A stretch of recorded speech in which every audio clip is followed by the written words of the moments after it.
Hello friends, ಎಲ್ಲರಿಗೂ ನಮಸ್ಕಾರ. ನಾನು ನಿಮಗೆ ಸ್ಕ್ರೀನ್ ಮೇಲೆ ತೋರಿಸ್ತಾ ಇರಲ್ಲ, ಇದು ಗೌರ್ಮೆಂಟ್ ಆಫ್ ಇಂಡಿಯಾ ವತಿಯಿಂದ ಅಧಿಕೃತವಾಗಿ ಇವತ್ತು ಅಂದರೆ 18 ಜನವರಿಯಂದು ಹೊರಡಿಸಿರುವಂತಹ ಪ್ರಕಟಣೆ ಆಗಿರುತ್ತದೆ.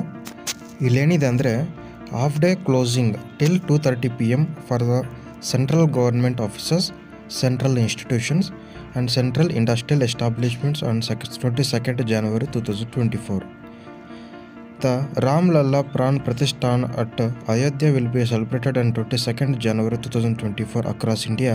To enable employees to participate in the celebrations, it has been decided that all central government offices, central institutions and central industrial establishments throughout the India will be closed for the half day till 2:30 hours on 22nd Jan 2024 ಅಂತ update ಬಂದಿದೆ. ಅಂದರೆ 22ನೇ ತಾರೀಕು ಜನವರಿ ಮಧ್ಯಾಹ್ನ 2:30ವರೆಗೂ ಎಲ್ಲ ಕೇಂದ್ರ ಸರ್ಕಾರಿ ಸಂಸ್ಥೆಗಳು, ಶಿಕ್ಷಣ ಸಂಸ್ಥೆಗಳು ಮತ್ತು ಇಂಡಸ್ಟ್ರಿಯಲ್ ಎಸ್ಟಾಬ್ಲಿಷ್ಮೆಂಟ್ಸ್ ಏನೇ ಇರುತ್ತಲ್ಲ ಸೆಂಟ್ರಲ್ ಅಂಡರಲ್ಲಿ ಬರುವಂಥವು ಇಂಥವೆಲ್ಲ ಕ್ಲೋಸ್ ಮಾಡಲಾಗುತ್ತದೆ ಅಂತ ತಿಳಿಸಲಾಗಿದೆ.